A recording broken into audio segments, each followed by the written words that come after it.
Halo semuanya, perkenalkan nama saya Maratin Kalasapan dengan NIM 2024-63005. Di sini saya akan menjelaskan materi teknik ledakan dengan submateri pola pemboran dan produksi pemboran. Pertama, pola pemboran tambang terbuka. Pola pemboran tambang terbuka terbagi menjadi 4. Yang pertama square, yang kedua rektangular persegi panjang, yang ketiga zigzag bujur sangkar, dan yang keempat zigzag persegi panjang. Kemudian ada pola pemboran tambang bawah tanah terbagi menjadi 4. Yang pertama center cut, yang kedua wedge cut, yang ketiga drag cut. Biasanya ledakannya berasal dari bawah. Kemudian yang terakhir ada burn cut, di mana ledakannya biasa berasal dari tengah. Kita masuk ke dalam produksi pemboran. Yang pertama ada sistem pemboran. Di dalam sistem pemboran ada 8 metode. Yang pertama mekanik, yang kedua thermal, yang ketiga hidrolik, yang keempat sonik, yang kelima kimiawi, yang keenam elektrik, yang ketujuh seismik, dan yang ke-8 nuklir. Yang kedua adalah faktor-faktor yang mempengaruhi produktivitas pemboran. Yang pertama ada sifat batuan, yang kedua geometri dan pola pemboran, yang ketiga umur dan kondisi mesin, dan yang keempat adalah keterampilan operator. Kita akan bahas tentang sifat batuan. Sifat batuan itu ada 2, yaitu batu lapuk dan fresh. Kemudian geometri dan pola pemboran itu termasuk diameter, kedalaman, serta kemiringan. Dan yang ketiga umur dan kondisi mesin. Itu membahas tentang kesediaan mekanik atau MA, kesediaan fisik atau PA, penggunaan kesediaan UA, dan penggunaan aktivitas atau EU.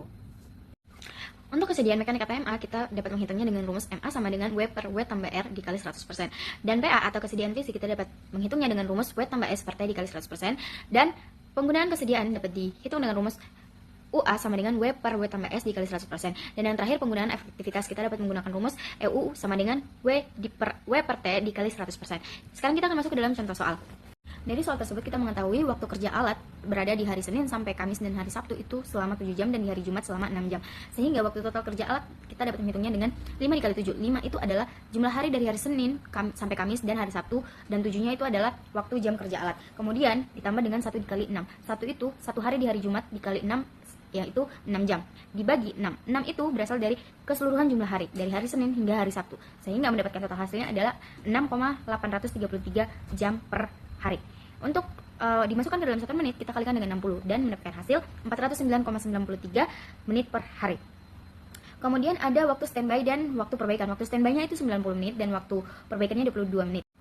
Sehingga waktu kerja alat adalah 297,98 menit per hari. Didapatkan dari 409,93 dikurang 90 dikurang 22 atau dikurangi dengan waktu standby dan waktu perbaikan. Sekarang kita menghitung MA atau kesediaan mekanik dengan rumus W per W tambah R. Kita tadi sudah mengetahui W-nya adalah 297,98 dan R-nya adalah 22. Jadi hasilnya adalah 93,12%. Didapatkan dari 297,98 dibagi dengan 297,98 ditambah 22 dikali 100%. Terus kita akan menghitung PA-nya dengan rumus W tambah S per T dikali 100%. T-nya itu kita tambahkan W ditambah R ditambah S. Sehingga kita mendapatkan hasil PA-nya sama dengan 94,63%. Kemudian UA-nya kita pakai rumus W per W tambah S dikali 100%, kita mendapatkan hasil 76,80%. Dan terakhir EU kita pakai rumus W per T, sehingga kita mendapatkan hasil 72,68%. Sekarang kita akan masuk ke dalam waktu siklus pemboran dengan rumus CT atau cycle time sama dengan PT ditambah BT ditambah ST ditambah DT.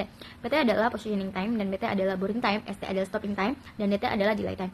Setelah menghitung cycle time, kita akan menghitung cycle time rata-rata dengan rumus sigma CT per N. N itu adalah jumlah lubang bor.